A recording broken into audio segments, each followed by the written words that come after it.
Hello बच्चों, स्वागत है आप सभी का आपके अपने YouTube चैनल फिजिक्स क्लासेस में। जैसा आपको पता है कि हमने प्रकाश, परावर्तन तथा अपवर्तन नामक चैप्टर स्टार्ट किया हुआ है।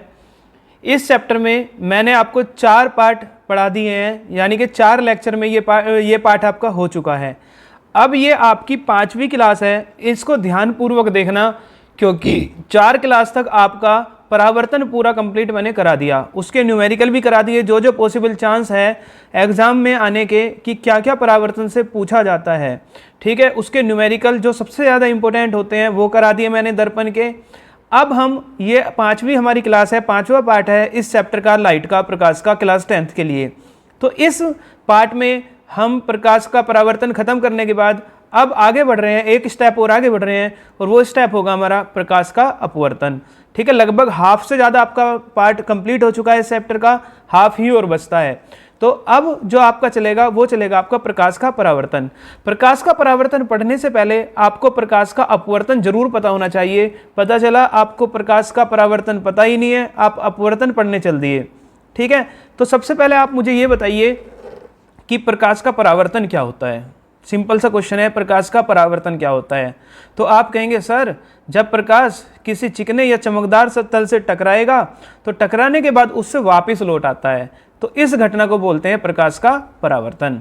अब मैं पूछूंगा आपसे प्रकाश का अपवर्तन क्या है, तो आप कहेंगे कि सर, जब प्रकाश की किरण एक माध्यम से दूसरे माध्यम में जाती है तो वो अपने मार्ग से विचलित हो जाती है।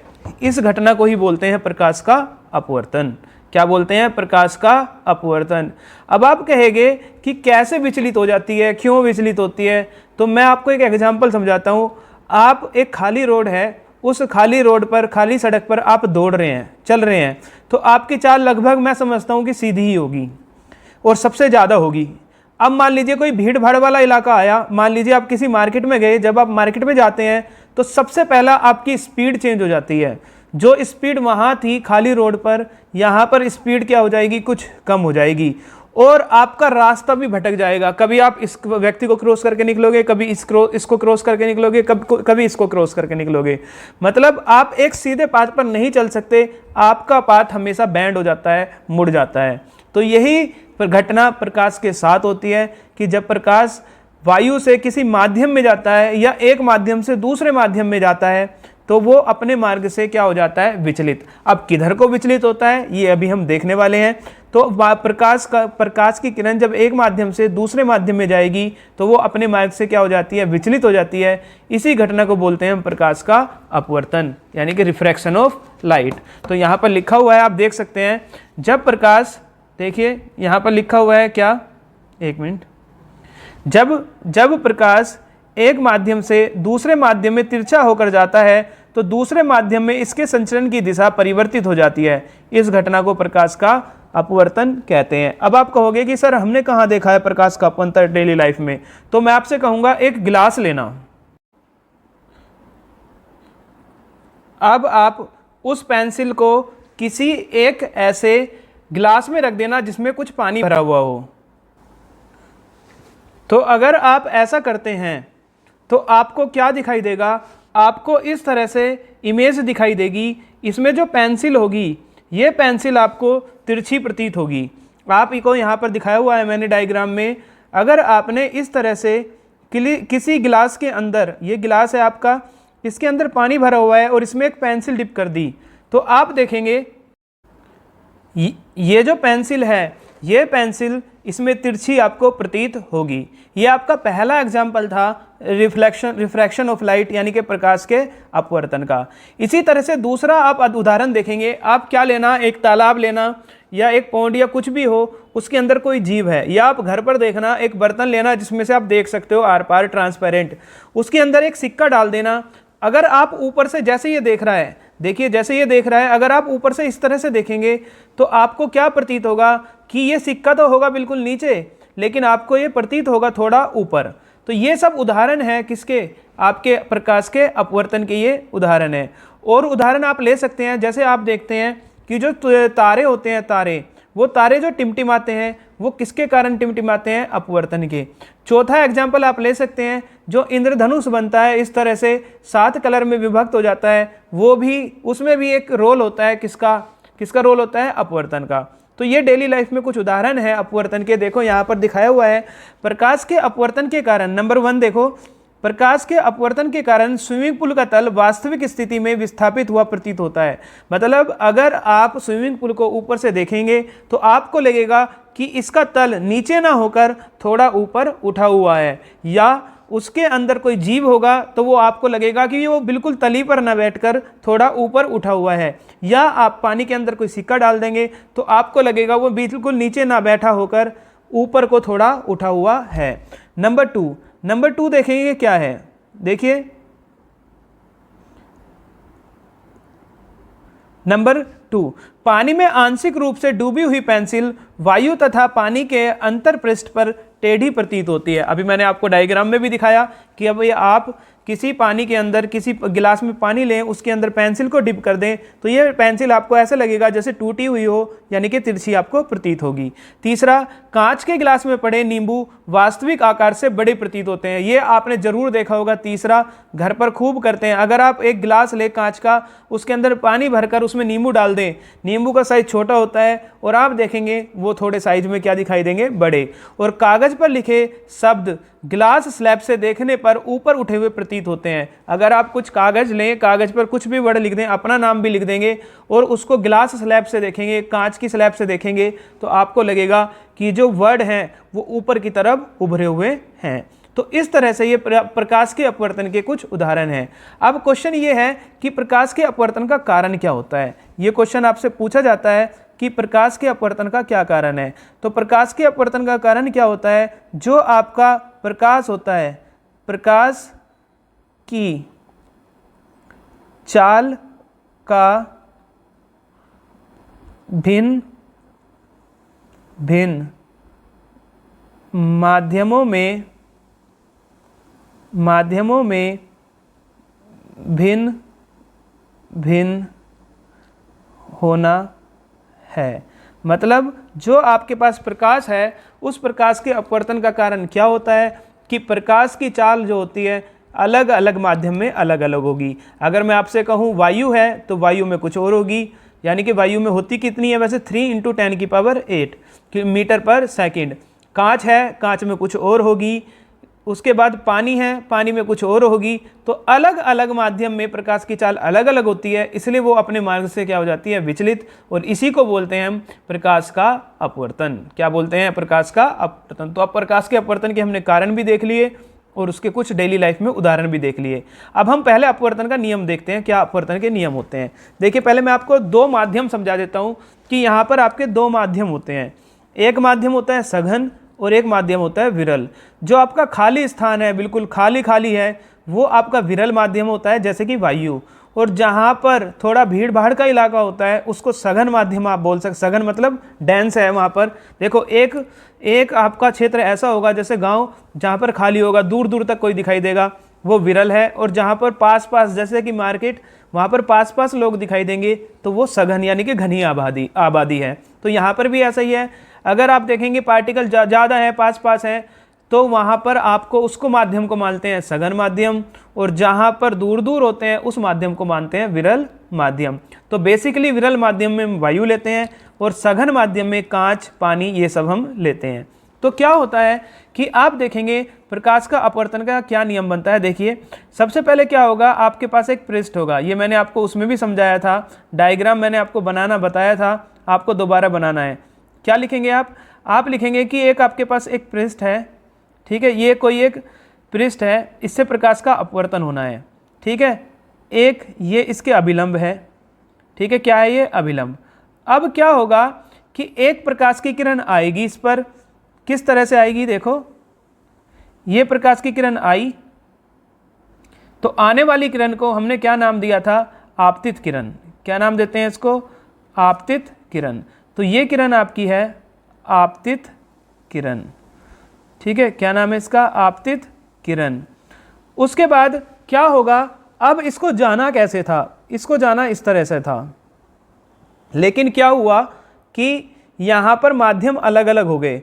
माध्यम अलग अलग कैसे हो गए कि ऊपर कोई एक माध्यम था, इसको हमने बोल दिया माध्यम 1। क्या बोल दिया? माध्यम 1। और नीचे दूसरा माध्यम था, इसका नाम दे दिया हमने माध्यम 2। क्या नाम दे दिया? माध्यम 2।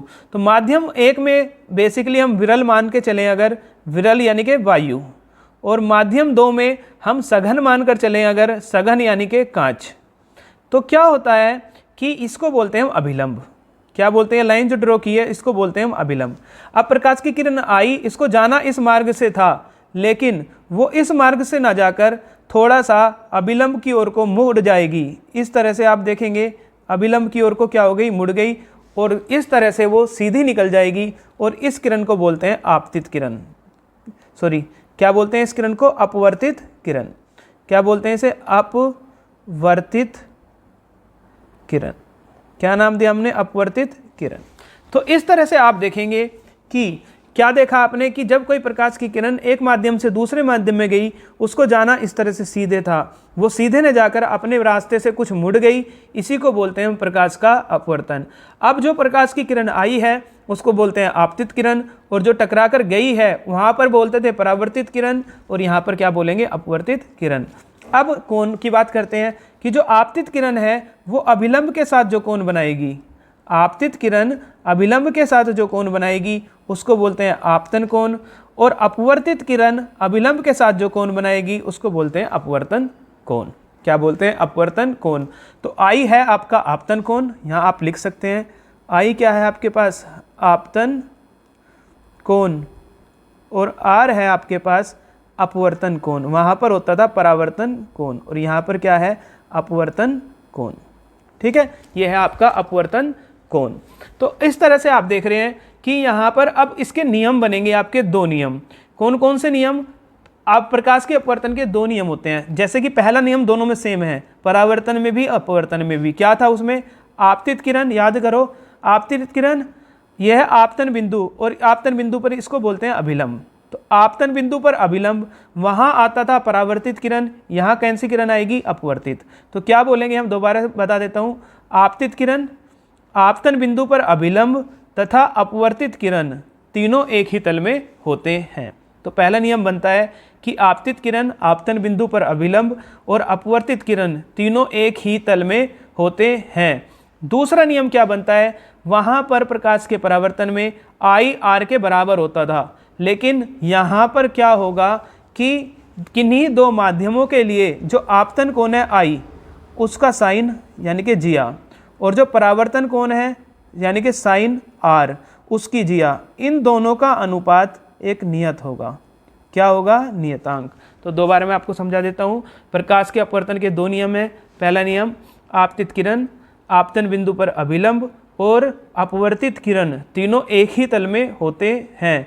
और दूसरा नियम ये कहता है कि किसी दिए गए 2 माध्यमों के लिए आपतन कोण की जिया यानी कि साइन आई और अपवर्तन कोण की जिया मतलब साइन आर का अनुपात सदैव नियत होता है, और इस नियतांक को बोलते हैं हम अपवर्तनांक।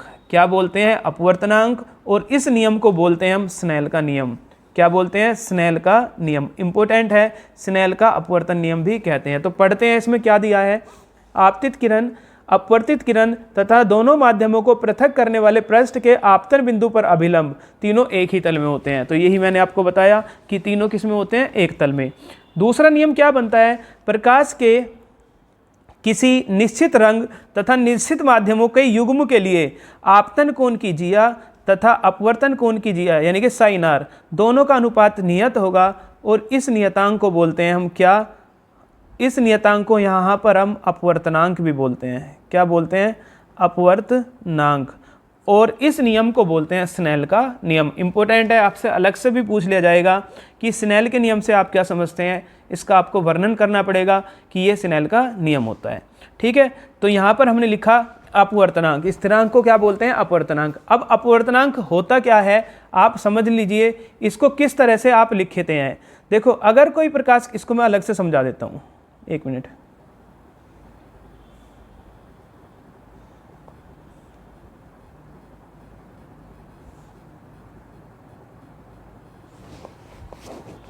देखो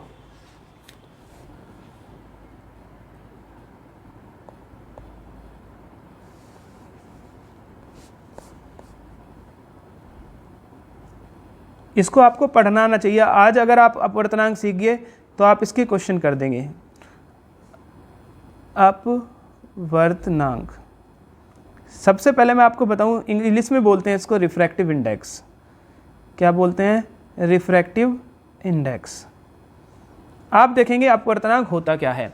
तो सबसे पहले आप क्या करेंगे, इसमें सबसे पहले आप लिखेंगे अपवर्तनांक को लिखते हैं n से। फॉर्मूला होता है साइन आई बटे साइन आर।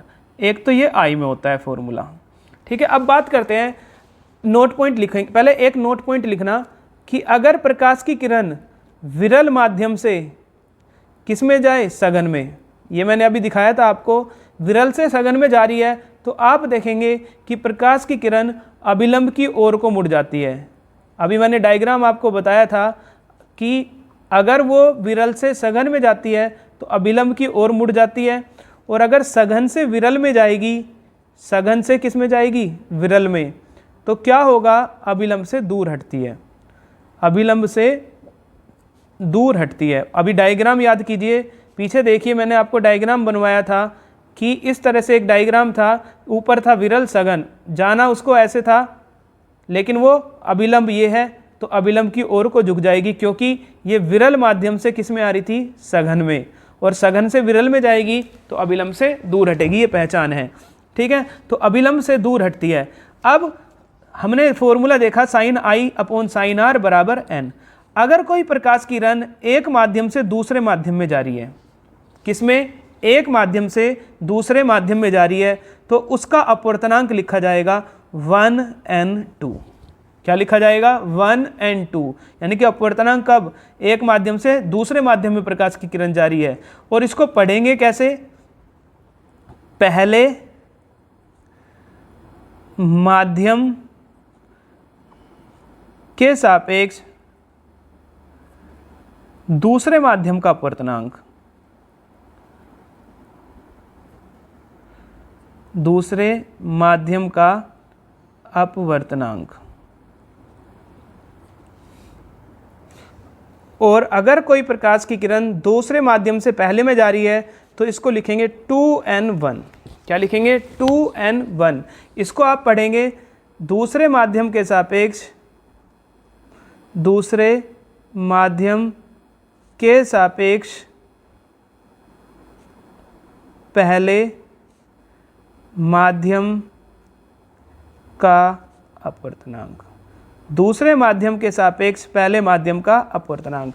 तो आपको फॉर्मूला क्या याद रखना है कि अगर कहीं पर लिखा है 1n2 तो आप लिखेंगे n2 बटे n1। मतलब अगर प्रकाश की किरण पहले से दूसरे माध्यम में जा रही है, उसको अपवर्तनांक के टर्म में लिखना है तो दूसरे माध्यम का पहले आएगा और पहले माध्यम का बाद में आएगा।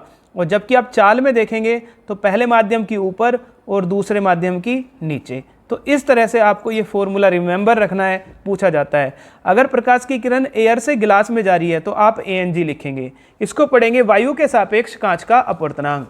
क्या पढ़ेंगे? वायु के सापेक्ष कांच का अपवर्तनांक। क्या फॉर्मूला बनेगा? n ऊपर n नीचे।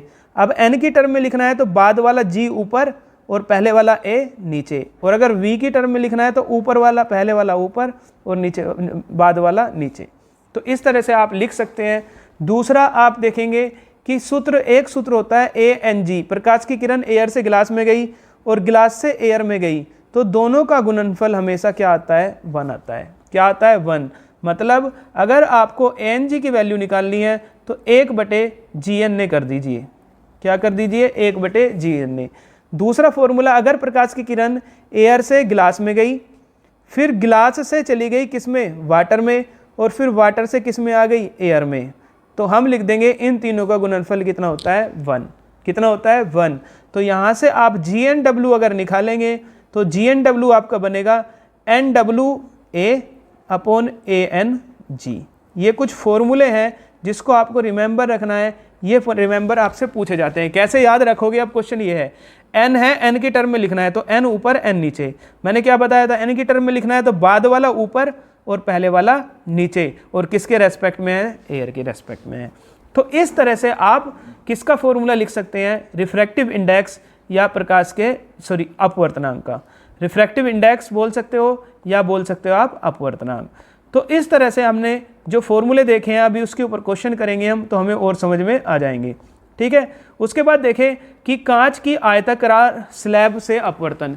एक कांच की बहुत बड़ी पट्टी है, यहाँ पर डायग्राम में आपको दिखाई गई है, ये कांच की पट्टी है AECD, इसका नाम दिया है ABC और ये D। ठीक है, क्या है पट्टी AB, इसको C मान लीजिए, इसको क्या मान लीजिए D। अब क्या हुआ कि ये नॉर्मल है, हमने यहाँ पर अभिलंब खींचा सबसे पहले एक, तो प्रकाश की किरण एक आई, इस तरह से आ रही है, तो ऊपर कौन सा माध्यम है, वायु, नीचे क्या है, कांच है। जब ऊपर वायु और नीचे कांच है तो जाना उसको ऐसे था, ठीक है, वो ऐसे ना जाकर अभिलंब की ओर थोड़ा मुड़ जाएगी। अभी मैंने आपको बताया था कि जब प्रकाश की किरण किससे, विरल से सघन में जाएगी, वायु से कांच में जाएगी, तो वो अभिलंब से दूर हटती तो इधर जाती, लेकिन वो क्या होगी, अभिलंब के पास आएगी, तो इसलिए अभिलंब की ओर झुक जाएगी, और इस तरह से वो अभिलंब की ओर झुक गई। अब जो कोण बनाया, इसको आपतन कोण I1 और इसको अपवर्तन कोण R1। अब ये आगे चली, आगे जाने के पर दूसरे माध्यम के लिए, दूसरे पृष्ठ के लिए ये आपतन कोण बन जाएगा। क्या बन जाएगा, आपतन कोण, इसको लिखेंगे I2 से। अब उसको जाना कैसे था, ऐसे, लेकिन अब ये कांच से किस में जा रही है, वायु में, तो कांच से वायु में जाएगी, तो अब की बार अभिलंब से दूर हटेगी, और दूर हटने का मतलब इस तरह से वो निकल जाएगी, और इन दोनों के बीच में कुछ डिस्टेंस होता है, पढ़ेंगे बाद में क्या बोलते हैं इसको। ठीक है, तो कांच की आयताकार स्लैब से अपवर्तन किस तरह से होता है मैंने आपको समझा दिया। नहीं समझ में आपके आया तो मैं आपको एक डायग्राम दोबारा बना देता हूँ। देखिए, सबसे पहले आपका क्या होगा, ये कांच की एक पट्टी है, इस पट्टी का हमने नाम दिया ABCD। क्या नाम दिया, ABCD। इस पर दो पृष्ठ थे, एक पृष्ठ ये है, ठीक है। अब एक प्रकाश की किरण आई, आने पर वो इस तरह से आ रही है, तो इसको बोलते हैं आपतित किरण, और अभिलंब के साथ जो कोण बनाएगी, आपतन कोण। अब उसको जाना कैसे था, उसको जाना इस तरह से था, ठीक है, ऐसे उसको निकल जाना था। लेकिन क्या हुआ कि प्रकाश के अपवर्तन के कारण ये वायु, ऊपर क्या है, वायु, अंदर क्या है, कांच, ठीक है, कांच, तो कांच से, वायु से कांच में जा रही है, तो ये जो अभिलंब है, इस अभिलंब की ओर को मुड़ जाएगी, ठीक है, अभिलंब की ओर को मुड़ गई। अब जब ये अभिलंब की ओर को मुड़ गई और आगे जाकर दूसरे पृष्ठ से टकराई, तो दूसरे पृष्ठ के लिए ये किसका काम करेगी, आपतित किरण का, इसलिए इसको बोलते हैं कोण को I2, और ये क्या बनेगा हमारा R1।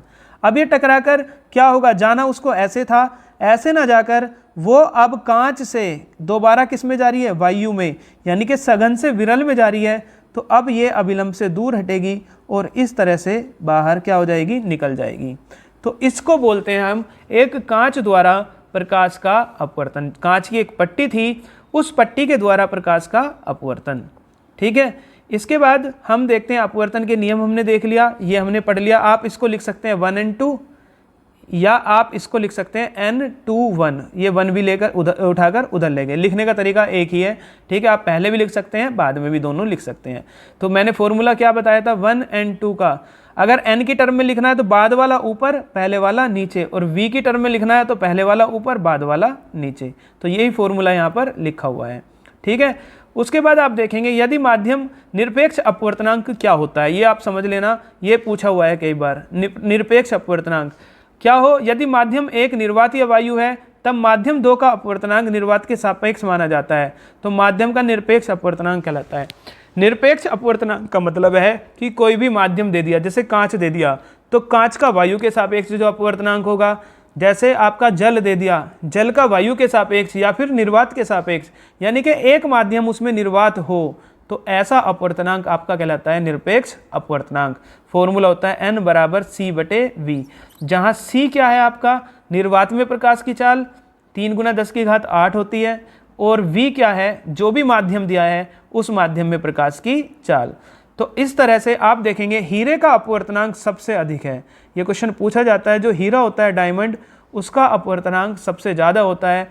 हीरे का अपवर्तनांक कितना होता है, 2.42। इसका अर्थ यह है कि प्रकाश की चाल 1/2.42 गुना कम है हीरे में निर्वात की अपेक्षा। समझो इस चीज़ को, देखो हमने अभी पढ़ा n का फॉर्मूला C/V, यानी कि n वेरीज करता है 1/v पर। मतलब किसी भी पदार्थ में अगर v ज़्यादा होगा, v का मतलब प्रकाश की चाल उस माध्यम में, तो उसका अपवर्तनांक कम होगा। अपवर्तनांक क्या होगा? कम। तो आप देखेंगे ये क्वेश्चन भी यूपी बोर्ड में कई बार पूछा हुआ है। तो आप देखेंगे जो हीरा है, हीरे का अपवर्तनांक ज़्यादा होता है। हीरे का अपवर्तनांक कितना होता है? सबसे ज़्यादा, और 2.42, और अपवर्तनांक ज़्यादा होता है तो हीरे में प्रकाश की चाल सबसे कम होती है। जो हीरा होता है उसके अंदर प्रकाश की चाल 1/2.42 गुना क्या हो जाती है? कम हो जाती है निर्वात की अपेक्षा। तो इससे हम निरपेक्ष अपवर्तनांक से ये भी निकाल सकते हैं कि वायु के सापेक्ष, निर्वात के सापेक्ष प्रकाश की चाल कितने गुना कम है।